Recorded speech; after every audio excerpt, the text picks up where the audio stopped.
Warriors up by 3, second quarter is where we pick it up. Kevin Durant. 3 balls going to start a run for the Warriors. Durant with a shot over Austin Rivers.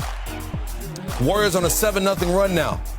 Steph Curry scoreless up to this point, but that 3 will make it a 10-0 run for the Warriors. They're up 13. Next Rockets possession. James Harden, no good. Durant with the rebound. Long outlet pass to Curry, who was up ahead. Bucket and the foul on Rivers. What a shot from Curry. The Warriors on a 12-0 run now. Kevin Durant loving it. Curry would miss the free throw, though. Next possession for Golden State. Andre Iguodala is going to draw the defense in. Durant lonely in the corner. Banging the 3. 16-0 run after some free throws, and their 20-point lead marks the largest lead by either team this series. Durant trying to pump up his team on the bench. We go third quarter. Rockets trailing by 9, but here they come. Harden setting it up off the dribble and then making his move. Rockets cut the lead to 7. Then later, Harden step back 3 over Draymond Green. He was 3 for 9 from three-point range. The Rockets 12 for 41 as a team, but that helped them open the third quarter on a 22-9 run. Rockets cut the lead to 4. At the other end, Durant misses a shot. Pulls up, grabs his leg, and walks off in some discomfort. Warriors said calf strain. Had some worries it might be an Achilles when it originally happened. So calf strain, Durant leaves with 22 points, and the Warriors lose their 2-time Finals MVP, and you can hear the air go out of the building in Oakland. But remember, they have a nucleus that won a championship before Durant got there, with Steph Curry leading the way. Curry 3 for 11 from 3. Later, Warriors up by 1. Curry, Clint Capella out there. He'll knock that one down as well. 16 for Curry after Durant left, 25 for the game. Next possession, Eric Gordon. This is a big shot to cut it to a 1-point game. And then later in the fourth, Rockets down by 3. Draymond Green draws the offensive foul, and Krister down by 6. Chris Paul going to try to drive and get there, but there's Looney with a big block. 48 seconds to go. James Harden's going to draw the defense and then kick it to Clint Capella, who rolled after the pick and wound up all alone under the basket. So it's a 4-point game. Less than 20 seconds ago, it's a 3-point game. Klay Thompson takes it up. He's in trouble, throws it away. It looks like Eric Gordon on the floor, but it winds up back to Thompson, and that'll do it. The Warriors win it 104-99 behind 27 from Thompson, who spoke with Shelly Smith. Get down after Durant went down with that right calf strain. The Warriors still outscored the Rockets 36-32 while shooting 58% from the field. Curry with 16 points once Durant went down. Let's bring in Tim Legler. And Tim, we know how the Warriors play with a healthy Kevin Durant. How do they win one of two if Durant can't go? I guess instead of Professor Legler, you're going to be Dr. Legler. Exactly, and I know my initial diagnosis may not have been correct, because I'll tell you what, when I saw it happen and just having so much experience over the years in watching guys' reactions and then watching the fact that he couldn't put any weight on the ball of his foot, it looked like something with his Achilles to me. So when you hear calf strain, man, is that a relief for, you first always thinking about the player first and foremost, but then just the series, how great this series is, what it means to the NBA. And so now we see going forward if he's going to be available. Here's the big thing. They played great down the stretch. They got this game, and they showed a credible amount of resiliency in doing that, because just the shock you're going through when you see this guy go down, Rockets go on a little run, cut it to 1. I mean, they could have collapsed right there, but then I think they reminded themselves they are champions prior to Kevin Durant's arrival, and they dug deep. They got this win. Question is going to be going forward, because Kevin Durant has been the one factor in this series that Houston does not have an answer for. He can get a clean shot off whenever he wants because of that length. He wins every switch that he gets. Curry and Thompson have had physical defenders bother them in this series. So the question is going to be, what are they going to do offensively now differently as they go to Houston for Game 6 if Kevin Durant can't go then or in the rest of the series? Because this has been a guy that has really bailed them out offensively time and time again throughout the entire postseason. So what did Curry and Thompson show you after Durant left in Game 5? Yeah, great.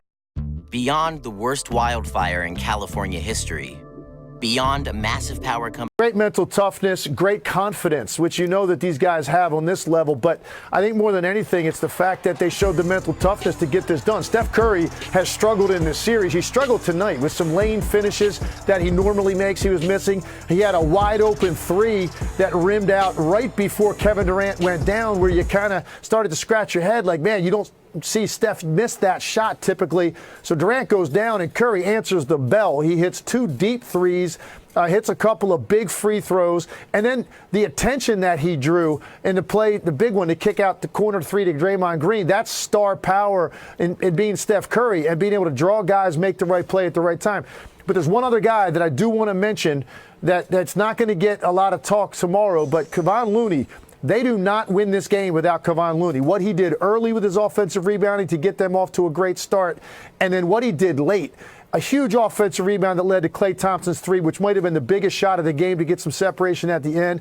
A big block shot on Chris Paul going down the stretch. And then he even steps up, knocks down 2 free throws at a critical time after Durant went out of the game. So Klay and Steph, great down the stretch. Draymond hit a big 3, but Kevon Looney is a guy that I think needs to get some shine on him right now, because this guy was incredible tonight. And no way do they go to Houston up 3-2 without his contribution. Tim Legler, nothing but net. Kevin Durant, his status up in the air with a calf strain. The Warriors have outscored their opponents by 79 with Durant on the court this postseason. Is that good? That's excellent. They've been outscored by 14 points with him off. New on SportsCenter, Rockets coach Mike D'Antoni after the Game 5 loss. Well, anytime we lose, we feel like we missed an opportunity. It's, they hit bigger shots probably than we did. So they did their part. It was just, again, few loose balls, few rebounds we just didn't come up with, which we have been. And we got to come up with them. And we got to, we started the game well, but then they got up on us 20 points. It's hard to battle all the way back, which we did, and then go into the fourth quarter, we're tied, and we just didn't get it done. Mike, Dan Wicke with the Los Angeles Times. James was so good for most of the game, but kind of quiet in the fourth. What did you see down the stretch from him? Well, does whatever we need to be done. He kind of let it go a little bit, but we scored every time that he was kind of quiet, and he reads that. But I thought he played a monster game. He played 40, 44 minutes, 45 minutes, whatever we need from him, he gives us. I thought he was great. We just weren't real sharp early. When we went down 20, then it looked like we gathered it and righted ourselves. But a lot of times when you do that, you exhale a little bit, and they're good. Can't do it. Any other questions? Mark?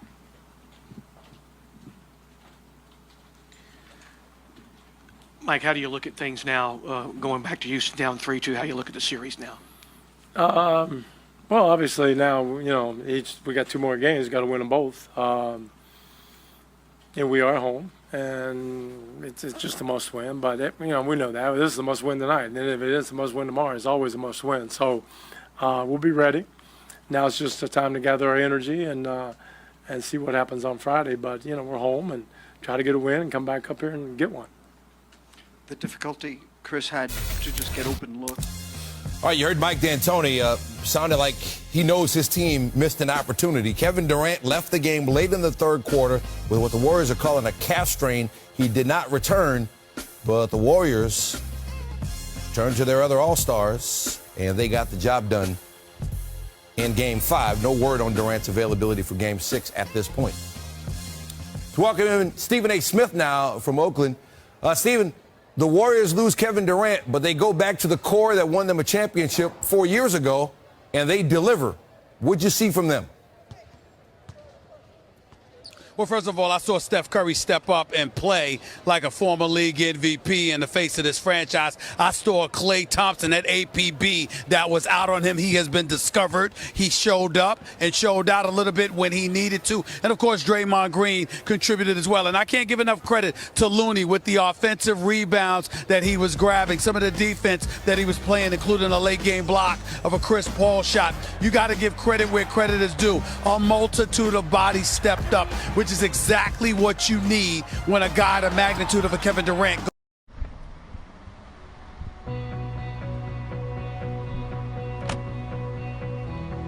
goes down with 2:11 left in the third quarter. But I'm here to tell you something right now. I sit here at this particular moment incredibly disappointed with James Harden and CP3, considering what happened in Game 5 last year when CP3 goes down. You have so many people who thought they blew an opportunity at a championship because of that injury. Now it's karma biting Golden State. It happened to them. You're Houston. This is the greatest opportunity that you've ever had in the postseason. In Game 5, KD goes down, and you have no answer.